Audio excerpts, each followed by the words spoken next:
This movie tells us about a planet called Cybertron, where many Transformers lived. Among them, we see a Transformer named Orion Pax. Orion Pax lived an ordinary life, working as an energon miner like the other workers on the planet. But how does Orion Pax transform into Optimus Prime? What is the story of Orion Pax? Let's find out in this movie. I am your narrator, and this is Transformers 1. So, let's begin the story. The story starts with the planet Cybertron, filled with towering buildings. On one of these buildings, we see Orion Pax climbing. This building housed Cybertron's entire archive, containing all the planet's knowledge. Orion Pax, curious to learn more about his home, sneaks into the archive and finds some projector drives. When he activates them, the projectors reveal the origins of Cybertron. Hundreds of years ago, the leader primes sacrificed themselves, transforming into the planet Cybertron. The first Transformers, called Primes, were created here. They were the most powerful Transformers, tasked with guiding and protecting future generations. Using their immense power, the Primes created a device known as the Matrix of Leadership. This matrix was held by the Prime and provided an abundance of natural energon, the energy source essential for a Transformer's survival. However, now energon is no longer flowing because the Matrix of Leadership has disappeared. Just as Orion Pax begins to learn more about this, the archive security guards spot him. Orion tries to escape, but unlike the guards, he doesn't have the ability to transform. Since he doesn't have a transformation core, he has to run on foot while the guards chase him. After an intense chase scene, Orion's friend D-166 helps him hide from the guards. Once the guards leave, D-166 pulls Orion out of hiding. They then head to the mines for energon excavation. Upon reaching the mining site, it becomes clear that none of the miners have a transformation core, which means they cannot transform. Since the Matrix of Leadership is missing, they are forced to dig for energon instead of having it naturally flow across Cybertron like water. Now, they arrive at the mines and use jetpacks to reach their excavation site. The team is led by Elita 1, who instructs them on how to drill. As they begin drilling, they extract a large amount of energon. Suddenly, an explosion occurs in the mine, creating chaos. Elita 1 urgently commands everyone to evacuate. Amid the panic, a Transformer named Jazz gets trapped under the rubble. Orion refuses to leave him behind and, along with D-166, manages to rescue Jazz. Just before the mine collapses, they escape. However, all the energon they had mined gets buried under the debris. Due to this incident, Darkwing, Elita 1's superior, removes her from her position. Orion tries to defend her, claiming it was his fault, not hers, but Darkwing refuses to listen. He also mocks Orion and the miners for being without a transformation core, calling them useless. This angers Orion, and he starts arguing with Darkwing. Knowing that Orion might get into serious trouble, D-166 intervenes and takes a punch from Darkwing to protect his friend. Later, at their headquarters, Orion expresses his frustration to D-166, saying, "People don't respect us. Doesn't that bother you?" Orion has always wanted to prove himself, searching for opportunities to do so. Suddenly, an alarm goes off. A live telecast of Sentinel Prime is being broadcasted across Icon City. The Transformers deeply respect Sentinel Prime, and D-166 admires him greatly. Orion wonders if Sentinel Prime has finally found the Matrix of Leadership, as he had gone to search for it on Cybertron's surface. Sentinel Prime, speaking in a sorrowful tone, announces that he has once again failed to find the Matrix. He reassures the people that he will continue searching and that, one day, energon will flow across Cybertron once more. As a leader, Sentinel Prime understands that the workers have been toiling for a long time. To boost their morale, he grants them a day off and announces an upcoming race, Icon 5000. This race is only for Transformers who can transform. The news excites the entire city. Hearing about the race, Orion begins to think of a plan. Later that night, when everyone is asleep, Orion wakes up and shares his idea with D-166.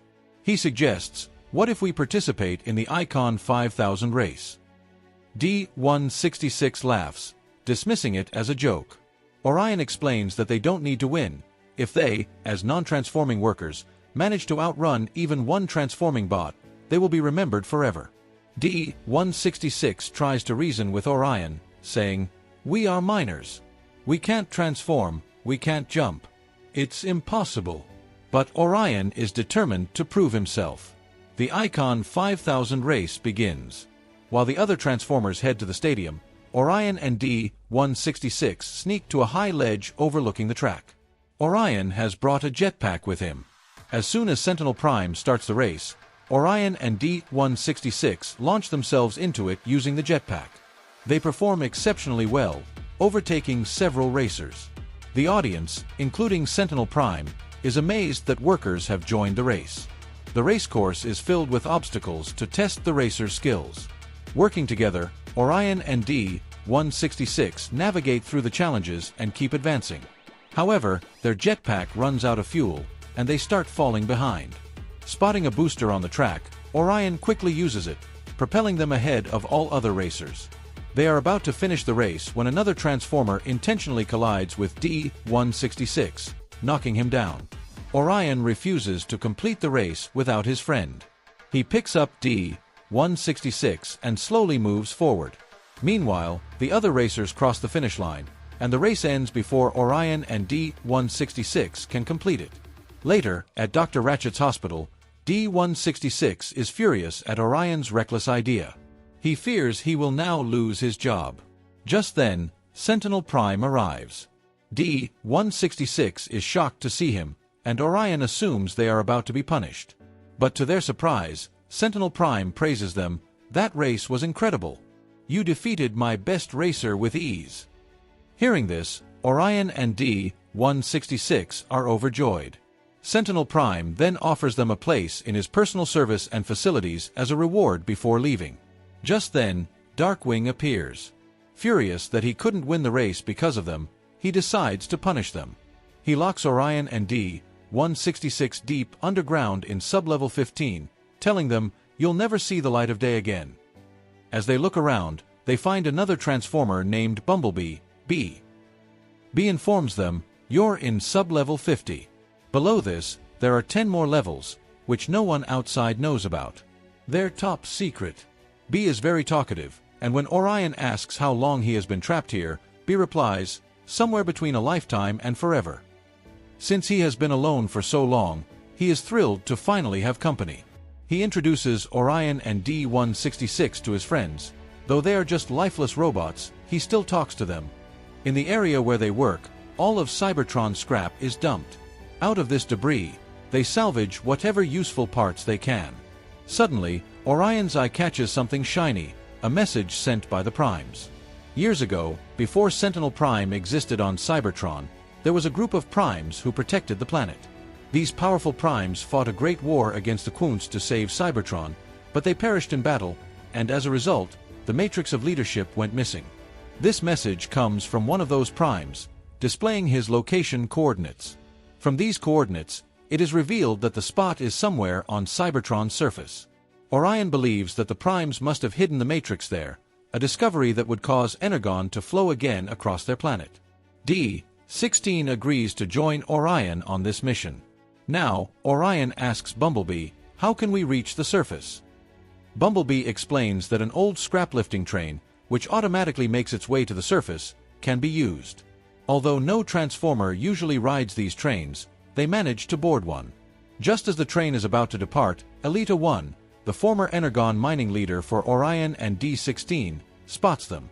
She alerts her team that the train doors are closing and that it is starting its journey to the surface. Not wanting Orion to be left behind, and risking her own job, Elita 1 dashes after them. A lengthy chase sequence ensues as Orion, Bumblebee, and D-16 scramble to catch up with her before she reaches the train's engine. Once they reach the surface, they pause at a spot to take in the breathtaking view. In that moment, Orion explains why they've come. He shows Elita 1 the message containing the matrix of leadership's coordinates and the Prime's message. Almost immediately, a commotion is heard on the surface. D-16 notices a rock rising rapidly. It's moving so fast that it smashes several of the train's rear compartments.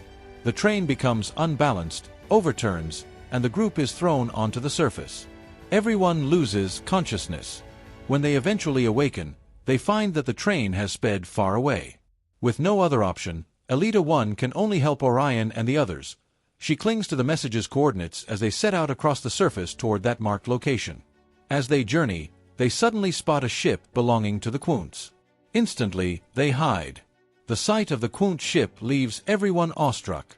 After a short while, the ship departs, and the group resumes following the coordinates until they reach a cave that looks perilous. In the Prime's message, Alphatron had mentioned that the location was inside this cave. Venturing deep into the cave, they discover the lifeless bodies of several Primes. D-16 is especially distraught upon seeing the body of Metro Prime, whom he had always regarded as a hero.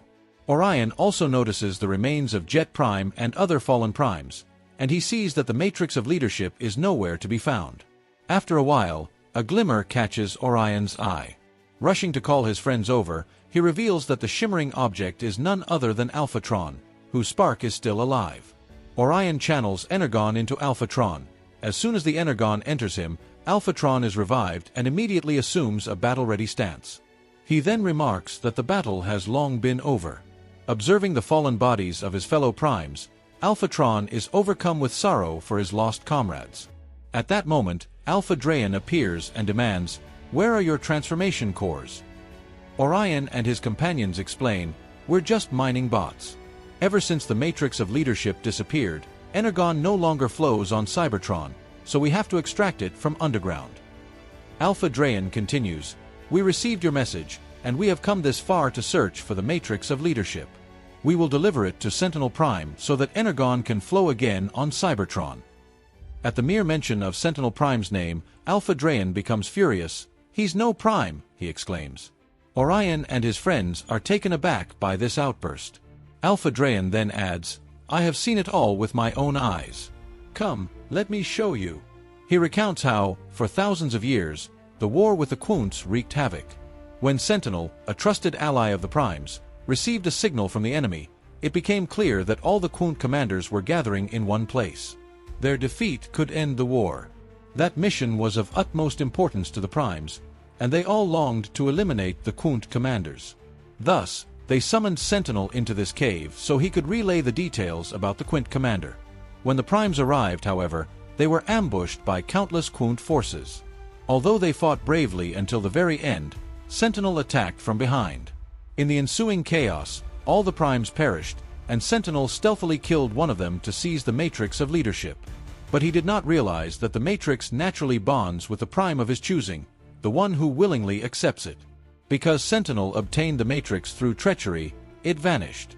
Orion and his companions are left in disbelief at Sentinel's betrayal. Suddenly, a ruckus is heard outside. When they step out to investigate, they see the leader of the Quunts standing alongside Sentinel Prime. Even more shockingly, Sentinel Prime is seen bowing before the leader of the Quint commanders, accepting Energon from him. Witnessing this, D-16, Elita 1, Bumblebee, and Orion begin to believe Alphatron's account. Observing Sentinel Prime's submission to the Quint commander's leader, they realize that Cybertron is truly under the dominion of the Quint. The truth is finally dawning on them. They then return to Alphatron. Here, D-16 is seething with anger towards Sentinel. He vows to destroy him, knowing that Sentinel cannot transform or fight back.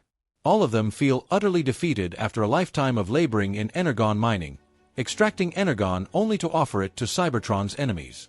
Listening to their heartfelt struggles, Alphatron is moved by their determination.